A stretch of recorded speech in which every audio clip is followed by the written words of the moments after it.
একটা মেয়ে একটা ছেলের কখনো বন্ধু হতে পারে না, কেননা এটার ভিতরে হয় কোনো স্বার্থ থাকে আর নয়তো কোনো চাওয়া পাওয়া থাকে।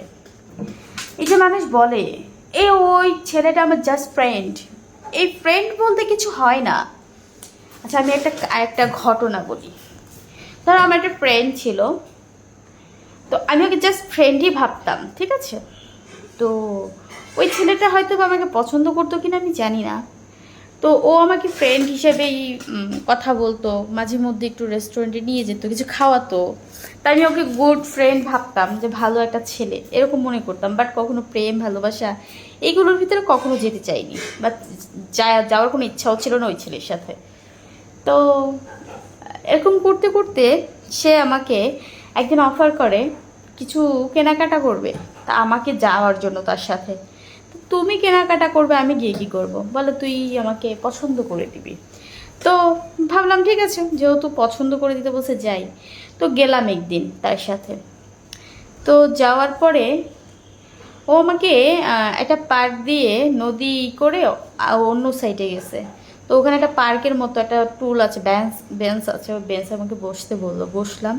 তো আমাকে বললো তোর ফোনটা একটু দে, আমি আমার ফ্রেন্ডকে ফোন দিব, ওর কাছে আমার টাকা, ও আমাকে টাকা দিবে, তারপরে শপিং করব। তো দিতে চাইনি, আবার তারপরে দিলাম। ওমা দেওয়ার পরে কাকে জানি ফোন দিচ্ছে, ফোন ধরছে না। হঠাৎ দেখলাম ওই জায়গাটা খুবই শূন্য, দুপুরবেলা তো, লাঞ্চ টাইম, কেউ নেই। তো আর খালি গাড়ি চলাচল করতেছে আজকে মেন রাস্তার পাশেই, বাট গাড়ি চলাচল করতেছে শুধু। তো কতগুলো ছেলে দেখলাম হেঁটে হেঁটে আসছে। তো বলতেছে কিরে তুই এখানে, মানে আমার ফ্রেন্ডটাকে বললো। তো ও বললো কি তোরা এখানে কী করছিস, এটা। তো আচ্ছা, ওই ছেলেগুলো একটু সামনে গেছে, এখন ফোন ধরছে না, এখন আমি বলছি আমার ফোনটা দে। ও আমাকে ফোনটা দিতে চাচ্ছে না, কয় চুপ থাক, কিসের মানে ফোন এটা বললো। আমি তো পুরো রাগ হয়ে গেলাম, আমার ফোন দিবি তুই, কিসের ফোন। আচ্ছা যাই হোক, তারপরে কি করছে, আমার গলায় একটা চেন ছিল, সোনার চেন, ঠাস করে এভাবে থাবা দিয়ে চেনটা পুরো ছিঁড়ে দিল। চেনটা ছিঁড়ে ও আমার ফোনটা আর চেনটা নিয়ে দৌড় দিতে গেল। আমি ওকে ওর শার্টের কলার ধরে ফেলছি। অবশ্য ধরলে কি হবে, আমি তো একটা মেয়ে, তাই না? একটা মেয়ে তো কখনো পসিবল না একটা ছেলের সাথে পারবে।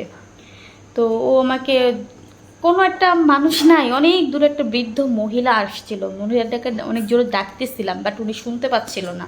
বাট বৃদ্ধ, উনি আমাকে কী বা হেল্প করবে। তারপর ও আমাকে ধাক্কা দিয়ে রাস্তাটা আস্তে করে টপ করে পার হয়ে ওই পারে চলে গেল। আর এখানে তো পুরো হাইওয়ে রোড, পুরো গাড়ি যাচ্ছে, আমি তো আর রাস্তা পার হতে পারছি না, আর কোনো একটা গাড়ি থামছে না, ওইটা হাইওয়ে রোড। তো আমি ওই পারে যেতে যেতে ওই ছেলেটা একটা রিক্সা নিয়ে ভেগে গেছে। এই হইল ফার্স্ট পার্ট, নেক্সট পার্ট কালকে বলবো। সবাই আমার সাথেই থেকো, বাই বাই।